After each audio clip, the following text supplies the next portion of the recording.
Oh, yeah. Oh, yeah! Just search your oh.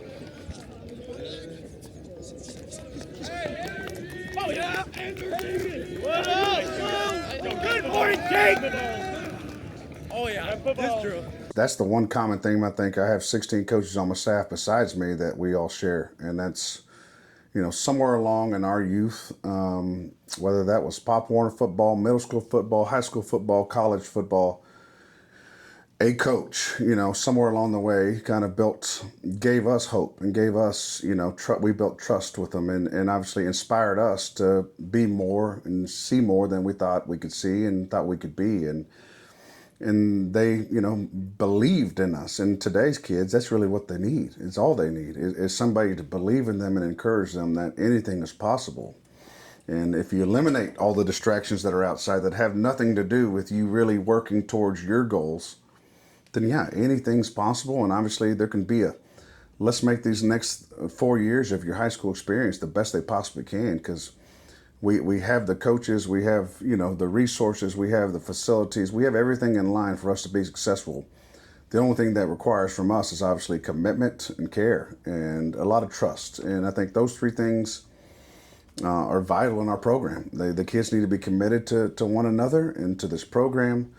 They need to trust their coaches, and the coaches need to trust them, and they need to trust each other.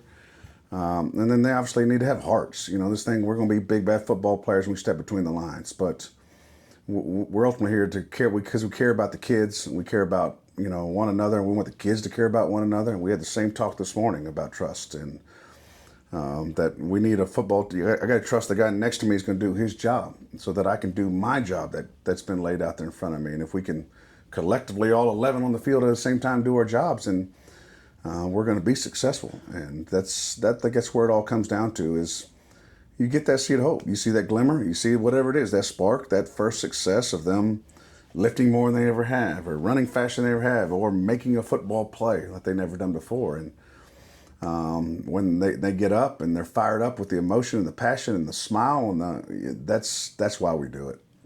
I think consistency, the biggest thing is the kids, when you're coaching, that means you care. And that's what our kids got to quickly understand. And we're about to go from that phase right now where we've been building a lot of trust with our kids. There's been a lot of positive days. Hey, buddy, things are going great. It's hard being in the weight room every single day. It's hard to go out there and run track in the morning. It's hard to be here before school and after school a little bit more to gain muscle and strength. It's hard to do all those things. And how are we going to do them? We're going to do them together. And I think when you get the buy-in for all the kids to do them together and you stay consistent, being consistently coaching, it means you consistently care. And we tell them, if you ever get to the point where we're not coaching you, it's because a long way down the road through a bunch of track record, you kind of shown through your actions or your inactions or your not wanting to be coachable, all right, that, that maybe this isn't, all right, we're kind of at a crossroads here. There's something's got to give, either playing time or, another opportunity, whatever that might be. But we hardly ever get there. It's because we stay on top of them. And you got to celebrate the successes, the steps along the way. You can't always just let them go through step 1 through step 5 without ever telling them, hey, well, good job. You just passed step 2 and step 3 and step 4. They need to know, even if there's small growth, they need to know there's growth. And I think that's one thing with the kids is building that trust to begin with as a coach so that you can push them when the time comes. I love it. That's it. And that's really what we're doing right now. I'm setting the stage here in our program before we get to spring break.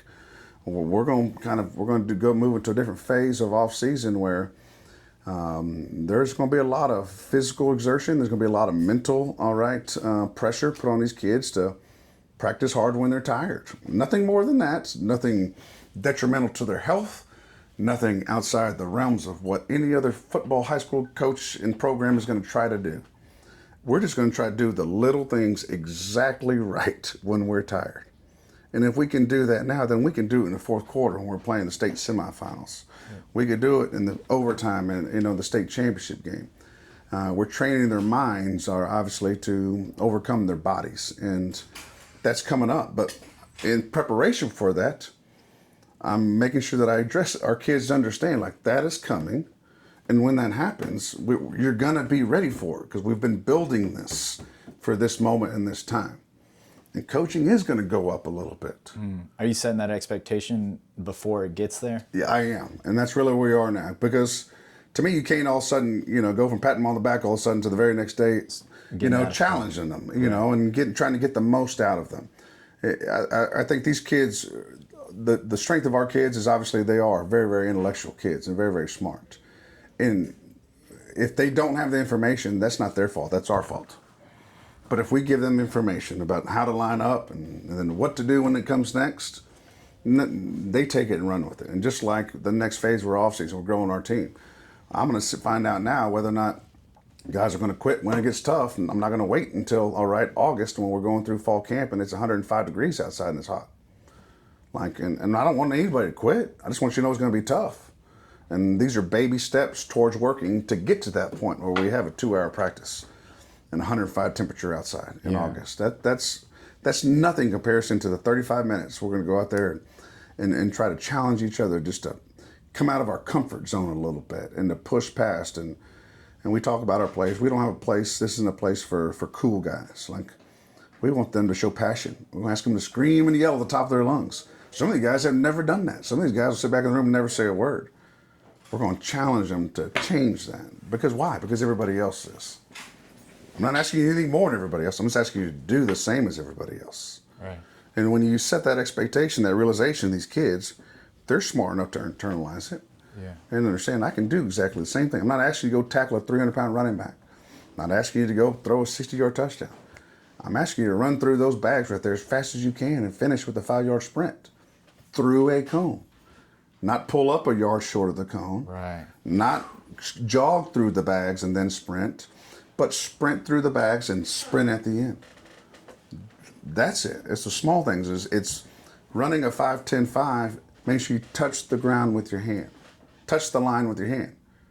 If you're running 4.5 and you reach and you don't touch, well, that's the same as you lining up off sides half a yard. That's you line up in the backfield too much as an offensive tackle and costs us a penalty in a big game a play that we executed. It's the little things, and these are all the things that are coming next in our program. And you tie it into what is reality of in-season work and how it's going to relate to their football seasons as well. Yeah, that's really hard. I don't know what it takes for people, and I don't like to call them kids, but just for people to realize the idea of don't cheat yourself. Yeah. That touching, that 4 inches off the ground versus touching the ground is cheating yourself. No doubt. And when you can go 99% of the time to 100% of the time of touching the ground, I guess that's something that, as a 3 Michelin star chef, excellence was something that was always put into our head. Right. And I think, if you can see excellence, dream of excellence, you can go to bed at night knowing it's all the work's done.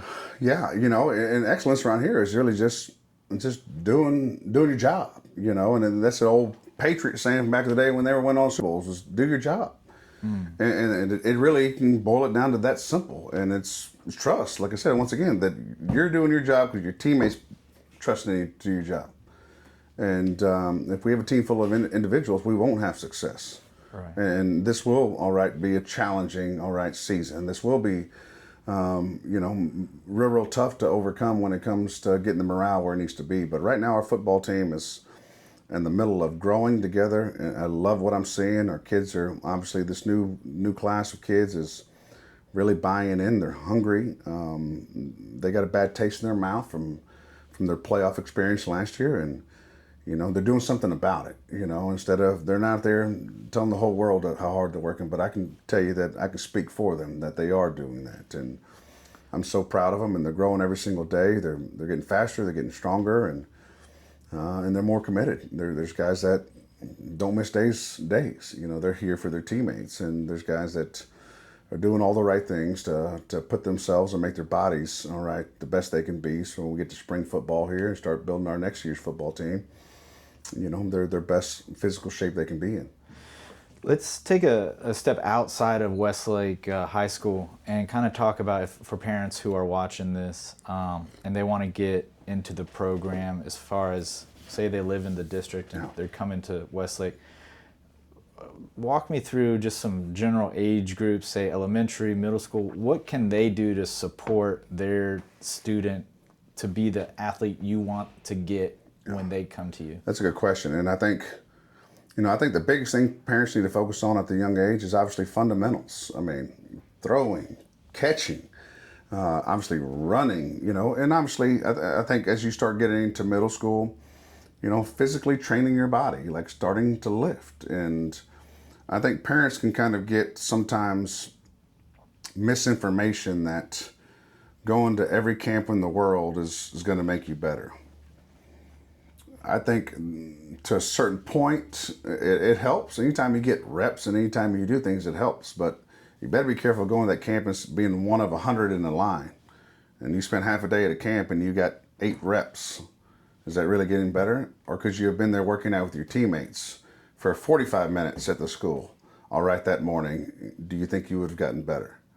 And I think that's the biggest thing. That's what we sell in the high school. I don't push it in middle schools. None of that's mandatory, rather than we'd love for them to be here and obviously, train their bodies and work out with their teammates. But there's a culture obviously in our program that, in the summer, we don't just take off. We build off what we're doing from now January until May.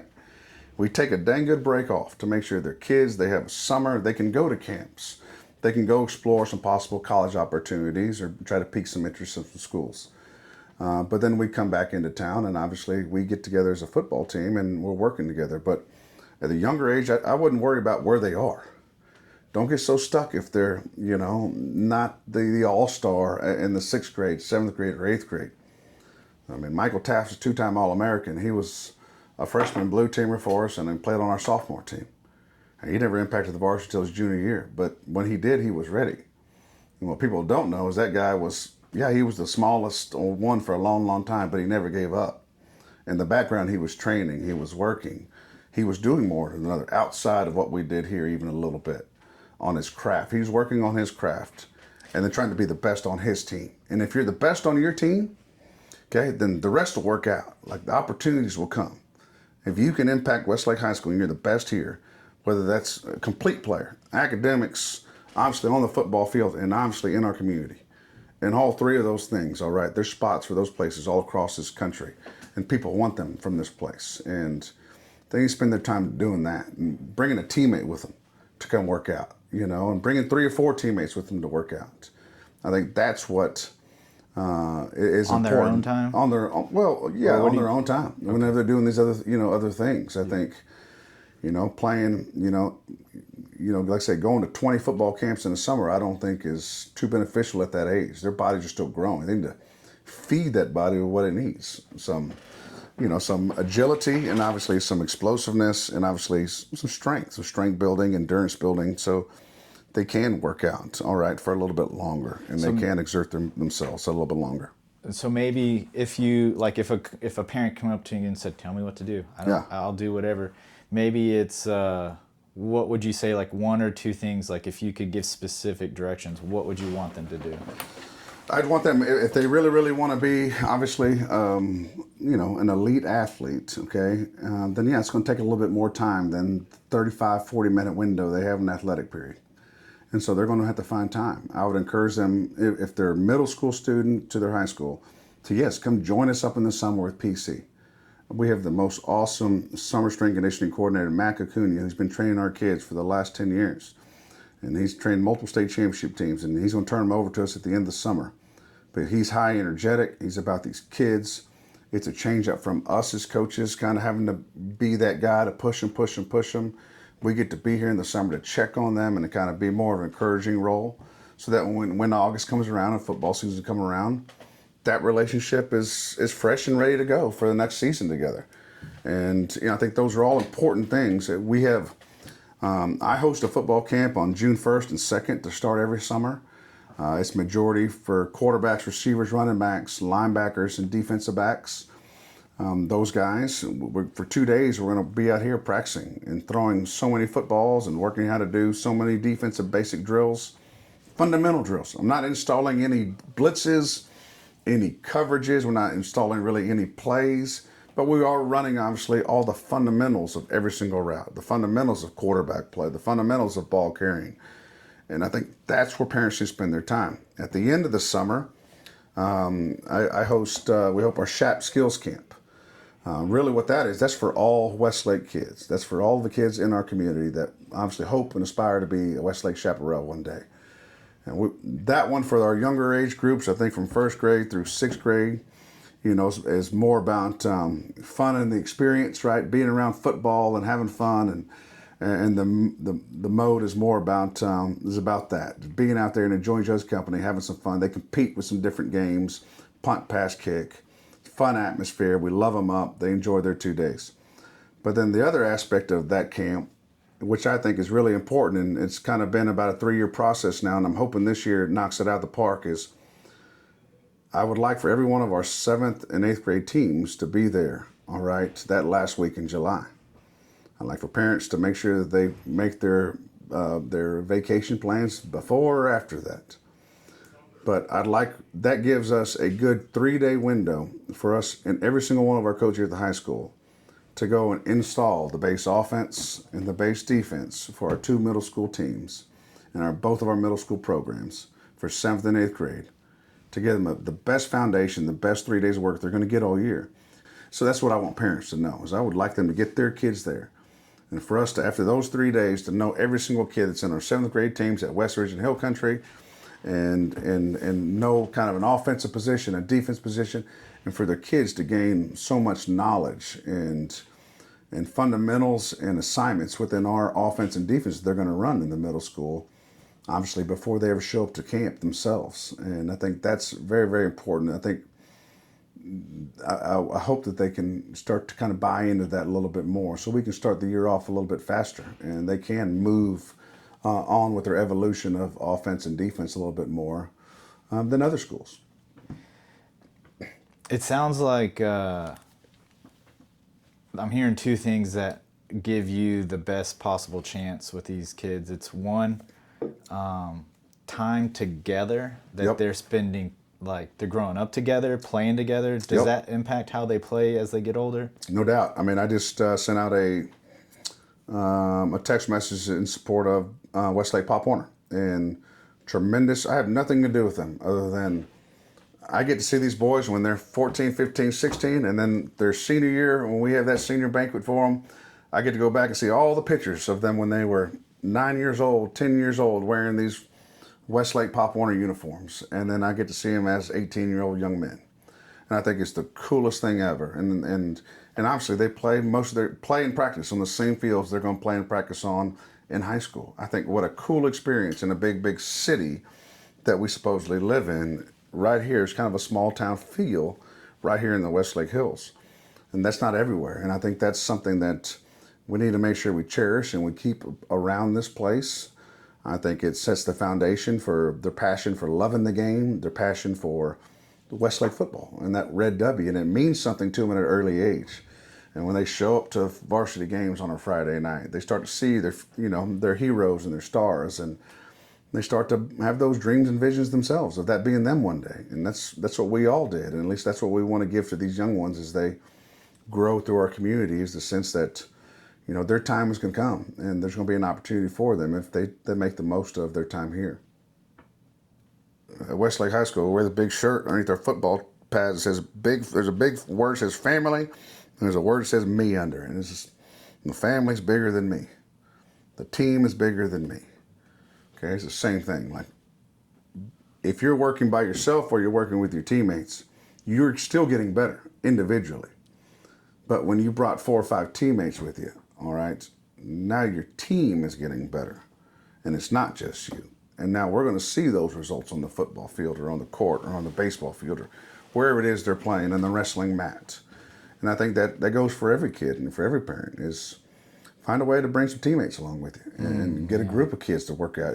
We tell our kids it's the age old, and it's why we do PC, Dean. It's because it's so much easier to lift with your teammates. I'll walk in right now. It's the most intense, awesome lift in there, smiles on their faces. They are working and grinding and loving every bit of it.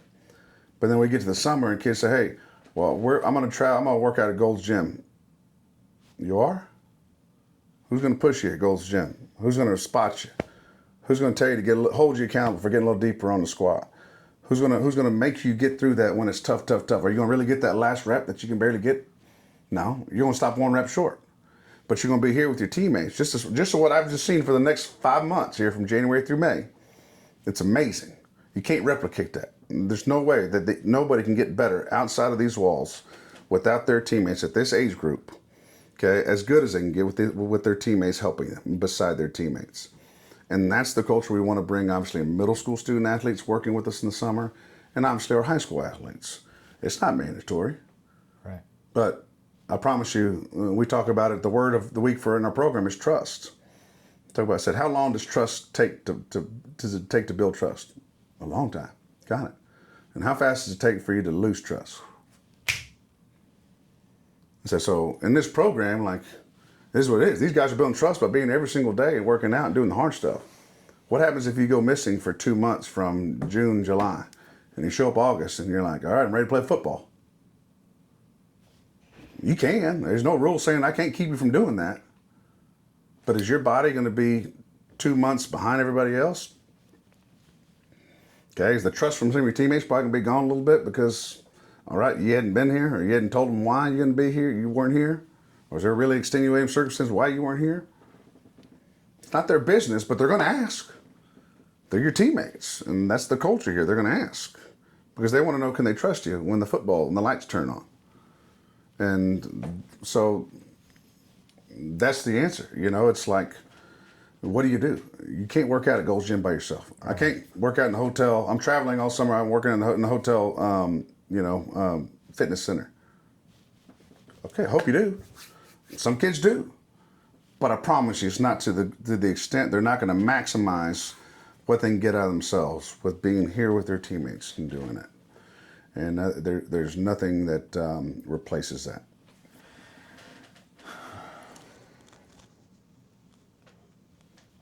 Have you ever had to cut a top player that failed because of energy or something that wasn't their talent?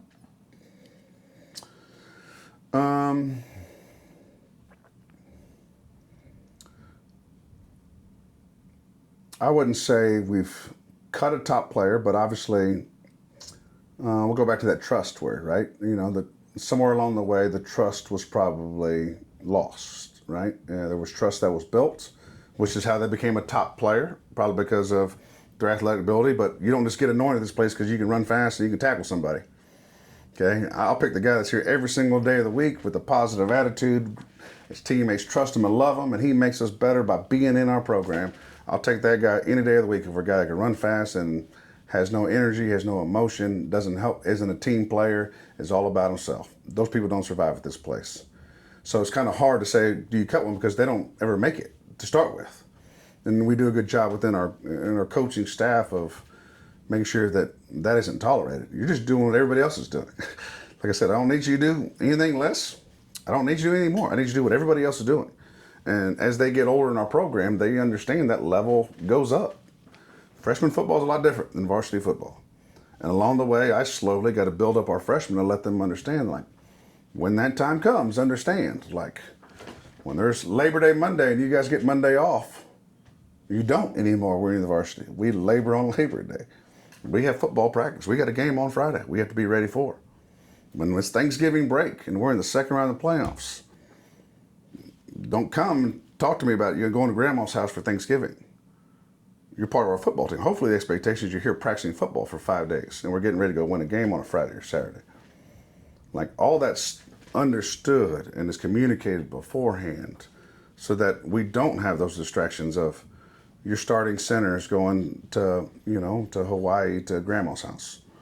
Well, what about our football team? We just played 12 weeks together and now we're looking to try to get a 13th game.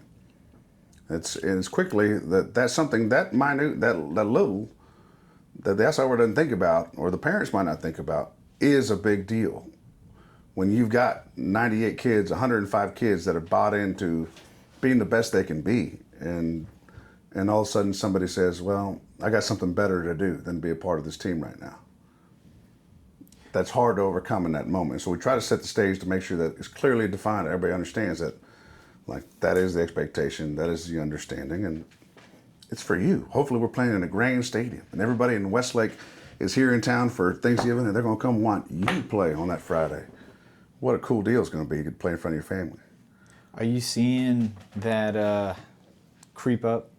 Are you seeing more me in our culture or anything like that? Oh yeah. I mean, it naturally happens. You know, I think it's not me. It's more the social media stuff, Dean. No doubt, right? I mean, everybody's got a voice. Everybody's got a platform now, right? And obviously, I would say college football and the craziness of NIL and the transfer portal and all that stuff has trickled down to high school. And high school recruits, the opportunity of high school recruits has gone down significantly because they're going to transfer portal kids, the kids that are 19, 20, 21 years old that have 1, 2, 3 years worth of college experience over an unknown 18-year-old kid that's just coming out of high school. I got a guy that's 3 years more physically developed and has 10 games of college experience. I'm going to pick him over the 18-year-old has nothing.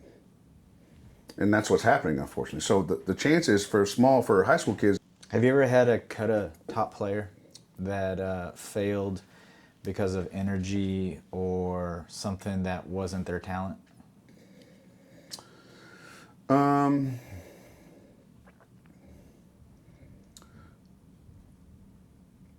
I wouldn't say we've cut a top player, but obviously we'll go back to that trust word, right? You know, that somewhere along the way, the trust was probably lost, right? There was trust that was built, which is how they became a top player, probably because of their athletic ability. But you don't just get anointed this place because you can run fast and you can tackle somebody. Okay, I'll pick the guy that's here every single day of the week with a positive attitude. His teammates trust him and love him, and he makes us better by being in our program. I'll take that guy any day of the week. If we're a guy that can run fast and has no energy, has no emotion, doesn't help, isn't a team player, is all about himself. Those people don't survive at this place. So it's kind of hard to say, do you cut one, because they don't ever make it to start with. And we do a good job within our coaching staff of making sure that that isn't tolerated. You're just doing what everybody else is doing. Like I said, I don't need you to do anything less. I don't need you to do any more. I need you to do what everybody else is doing. And as they get older in our program, they understand that level goes up. Freshman football is a lot different than varsity football. And along the way, I slowly got to build up our freshmen and let them understand, like, when that time comes, understand, like, when there's Labor Day Monday and you guys get Monday off, you don't anymore. We're in the varsity. We labor on Labor Day. We have football practice. We got a game on Friday we have to be ready for. When it's Thanksgiving break and we're in the second round of the playoffs, don't come and talk to me about you going to grandma's house for Thanksgiving. You're part of our football team. Hopefully the expectation is you're here practicing football for 5 days and we're getting ready to go win a game on a Friday or Saturday. Like, all that's understood and is communicated beforehand so that we don't have those distractions of your starting centers going to Hawaii to grandma's house. Well, what about our football team? We just played 12 weeks together and now we're looking to try to get a 13th game. It's quickly that's something that minute, that little, that the outsider doesn't think about, or the parents might not think about, is a big deal. When you've got 98 kids, 105 kids that are bought into being the best they can be, and all of a sudden somebody says, well, I got something better to do than be a part of this team right now. That's hard to overcome in that moment. So we try to set the stage to make sure that it's clearly defined. Everybody understands that, like, that is the expectation, that is the understanding, and it's for you. Hopefully we're playing in a grand stadium, and everybody in Westlake is here in town for Thanksgiving, and they're going to come want you to play on that Friday. What a cool deal it's going to be to play in front of your family. Are you seeing that creep up? Are you seeing more me in our culture or anything like that? Oh yeah. I mean, it naturally happens. You know, I think it's not me. It's more the social media stuff, Dean. No doubt, right? I mean, everybody's got a voice. Everybody's got a platform now, right? And obviously, I would say college football and the craziness of NIL and the transfer portal and all that stuff has trickled down to high school. And high school recruits, the opportunity of high school recruits has gone down significantly because they're going to transfer portal kids, the kids that are 19, 20, 21 years old that have 1, 2, 3 years worth of college experience over an unknown 18-year-old kid that's just coming out of high school. I got a guy that's 3 years more physically developed and has 10 games of college experience, I'm going to pick him over the 18-year-old has nothing. And that's what's happening, unfortunately. So the chances for high school kids to get, true scholarship opportunities have diminished significantly. And so, in turn, what that does is it's making them kind of feel like they have to, put themselves out there more to try to create a name or an image for themselves to try to hope somebody can pay attention and, recognize their efforts and give them an opportunity. And so I'd say that's part of the beast that world and NCAA and all that stuff is creating, and is trickling down obviously to our kids. And they're not wrong for it. It's kind of what you have to do. Now the pool of applicants for college, all right, got significantly bigger, and not only did it get bigger, but it got older, and it is what it is. But they're hiring kids that can help them now. They're not, a lot of these teams are in win it now mode. You see it no more than down the street. You're investing, all kinds of money in coaches and kids, and it's about, can you help me for this next season? And it's not about, I want to build you throughout your career as a student athlete, and then obviously you're going to help us maybe in the latter part of your career and graduate from this place with a degree. It's more about, can you help me win right now? And that's tough, and it's tough for our kids, obviously, but thankfully our kids check a lot of the boxes that people are looking for, though. And as I mentioned then, we try to find every avenue we can to make ourselves presentable, and obviously to some of these other programs, and that's getting in on our own academic merit, obviously, a lot of times. That's maybe getting an academic scholarship to a school or university, which doesn't take away from a football scholarship that goes towards that, but it's an opportunity to get in a school and on a program. That's gotta be so and hard. and there's so many, and obviously our kids are they're kids of character, high character kids, which the academies, Army, Navy, Air Force, we've got kids playing all of those. Those are the type of kids we have here, because they're going to do right. They're going to have discipline. They're going to get up at 5:30 in the morning and have practice when they're varsity kids.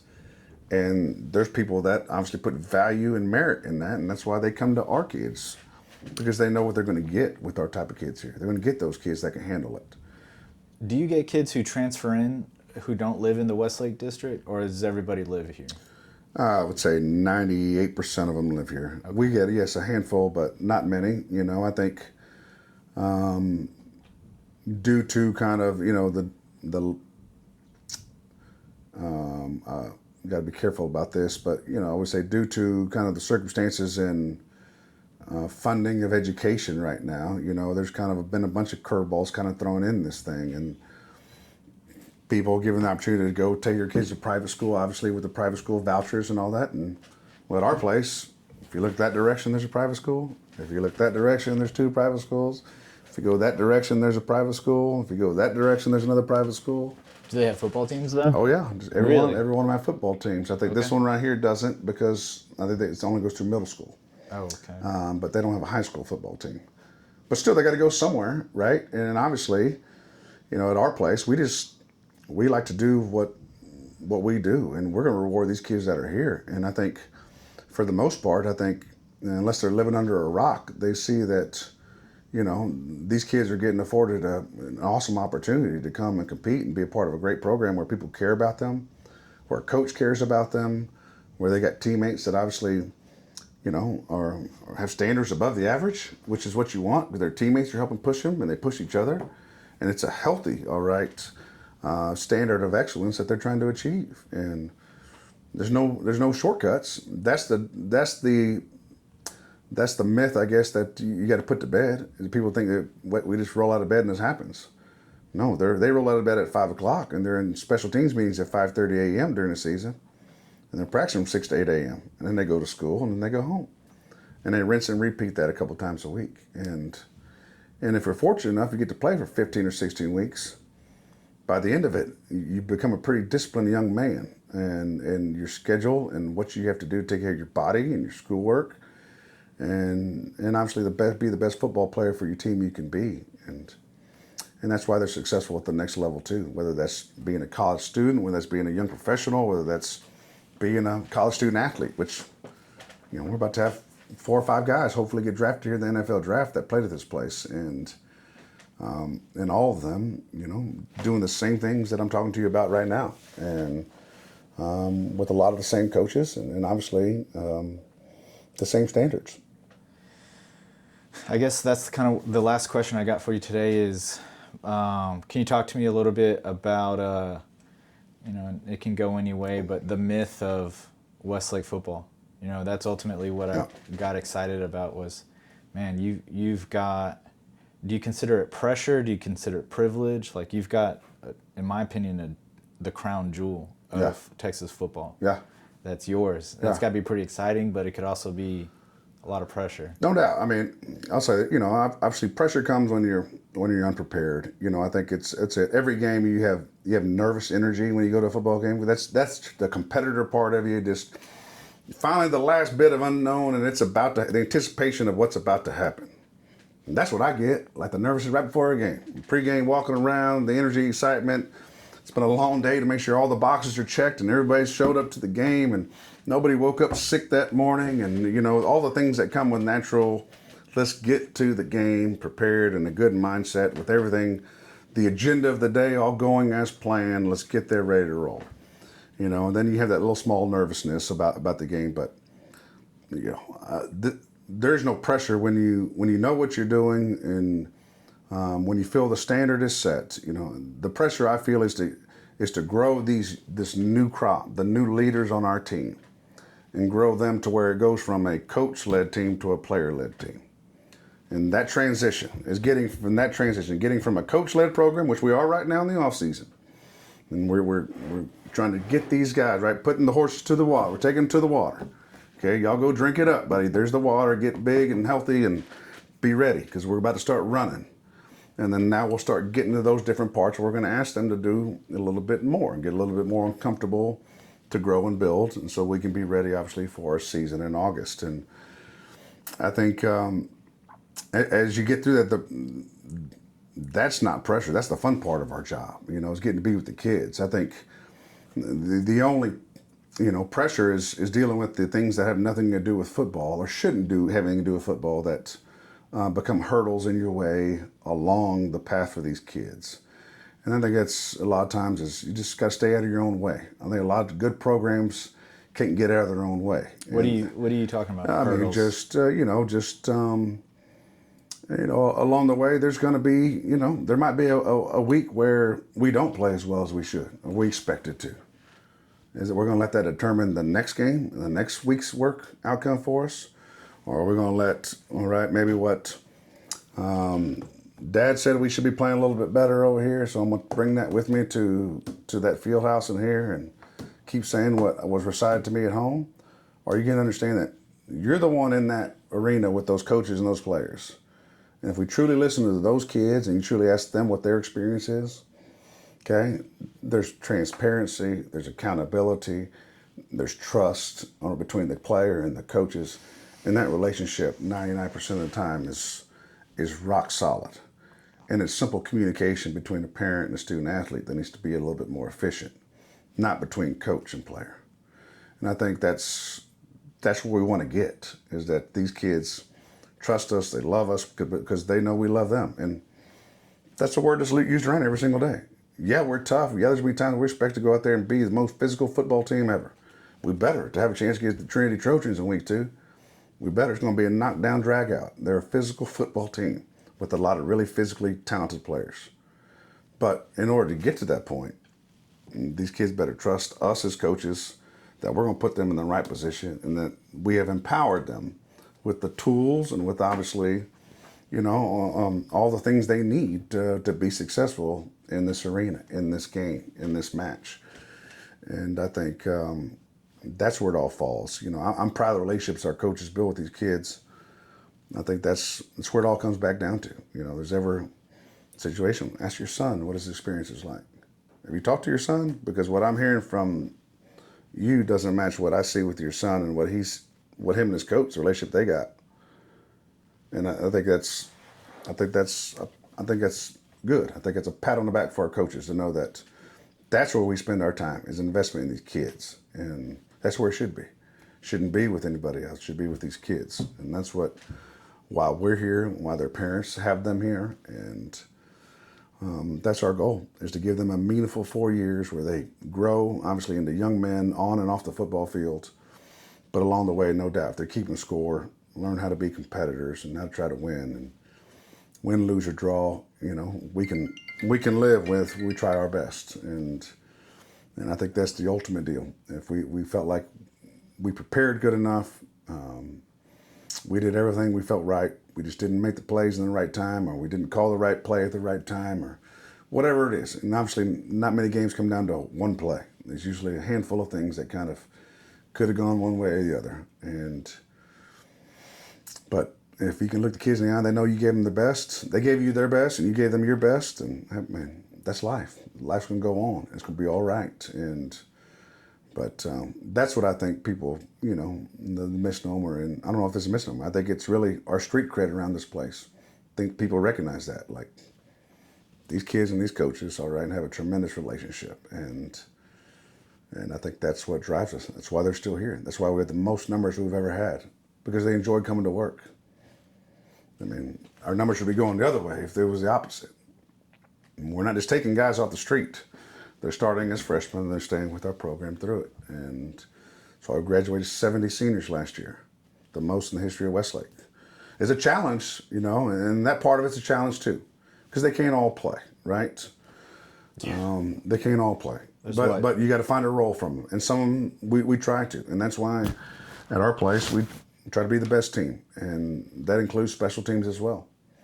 And we spend a lot of time on special teams and making sure that those kids understand that I may not be a starting receiver, but I can sure block a punt. That's a really, really big play in a football game. I might not be the starting DB, but you know what? I can go back over there and, knock somebody to the sideline on a kickoff return, and give a returner an alley to go run and make a big play in the game. I can run down on kickoff as fast as I can, all right, and make a tackle. And a lot of times that's just attitude and effort. There ain't no skill besides, game plan behind that. You may not know where to line up or what to do on defense, but can you be an athlete? Can you run down the field and go tackle the football? And if you got that skill and a little knack for it, then we can find a role for you. And then as they come through practice, we practice, they have a role. They get in the game, they have a role. And obviously that's why they keep showing up. They want more of that. And then there's obviously some guys in our program that, they get to be attack team guys a lot of the time. They get to be, kind of help our offense and defense get ready for the game. But you know what? We take care of those guys. They're recognized every single week. They lead our football team out of the tunnel. That's the type of respect those guys have in our place. It's a badge of honor. What is to it? Be Attack? Attack. So the old school word for scout team players. Okay. You're a scout team player, right? In the NFL, you're a practice squad guy. Okay. All you do is practice, right? You kind of help service the offense. If I'm a attack team defense, it means our number one offense is going against the Inglewood, California, 4-3 defense. Well, I may be a linebacker, but this week I'm playing middle linebacker and a 4-3 for Inglewood. Mm-hmm. That's what your job is all week, is to be that middle linebacker for Inglewood, California. And to give us the best look possible with where you line up, your tendencies, your movements in the field. Okay? And we wouldn't be good on Friday if we didn't have those kids to give us that quality, all right, preparation for the game on Friday. That's why in this place, like I said, their attack team is a badge of honor. It's one of the highest awards. We give an attack team player of the year award at our banquet. And it's the last award we give every year. Wow. Because it's what those guys are just as valuable as that starting quarterback that threw 5 touchdowns. It's the net. It's everybody. The team. It's everybody. Like. It's everybody that is doing what we tell them to do. They're here giving their best effort with a great attitude, and they're selfless, right? And they ain't worried about getting my name in the paper. They're here showing up, smiling, and doing a good job, and being the best they can be to help their teammates be successful. They're the ones on Friday jumping up and down the sidelines, probably, more hyped than most because their teammates scored, not them, because their teammates did. And that's what their teammates see. And that's why they hang out, every single day after school. That's why they're hanging out on the weekends. Yeah. Everybody can't be, all right, an all-star football player, but that's all right. There's still a role for you, all right, here at Westlake football. If you want to come work and you want to come be a part of it, then you can have a meaningful experience, I promise you, at this place. And it does help to be able to, throw 5 touchdowns. It does help to be able to be elite, but we don't have that. Not every kid doesn't do that, and that's the deal. I don't want kids standing around in practice. How much interest you can have if you went to work every day and nobody knew your name, you sat in the back, and nobody ever talked to you, did anything. That isn't the feel around here. I mean, you're getting coached whether you're the number one offense or the attack team defense. You're getting coached if you're the number one defense and the attack team offense. There's coaches in charge. There's coaches giving you roles and opportunities. And we do it. And at the end of the day, everybody's tired. Everybody's worn out. Everybody has the same amount of buy-in because everybody practiced hard. And that's what you get, a team that believes, and you can turn something special. Cool. Thanks, Coach. Yeah, you got it. Yeah.